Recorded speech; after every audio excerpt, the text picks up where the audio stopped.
Reiz Rūķis brauca ar savām kamanām, bet viņam uzbruka zaglis un atņēma Ziemassvētku vecīšā čakluma cimdus un nozaga Rūķa kamanas. Rūķis centās zagli noķert, bet viņam neizdevās, jo zaglis bija pārāk ātrs, turklāt vēl ar viņa kamanām. Rūķis bija noskumis un domāja, ka vairs neredzēs Ziemassvētku vecīša čakluma cimdus, kurus salavecis bija viņam uzticējis, ne savas kamanas. Rūķim prātā ienāca lieliska doma izsaukt policiju, lai palīdz atrast zagli. Bet par nožēlu viņi atsūtīja tikai vienu policistu, bet viņš bija pats labākais savā jomā. Rūķis pastāstīja policistam visu notikušo, un policists noskaidroja visu par zagli, ko Rūķis redzēja.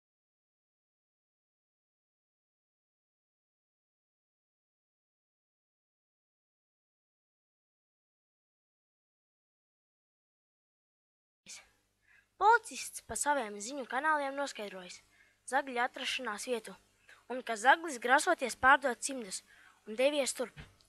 Policists un Rūķis aizbraucis uz minēto adresi un sastapīs zagli un cimdu pircēju un dzibenīgi aizturējuši zagli un pircēju.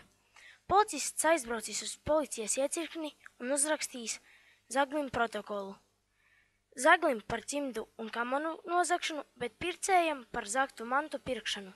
Tā Rūķis atguva savas kamanas un Ziemassvētku vecīša čakluma cimdus.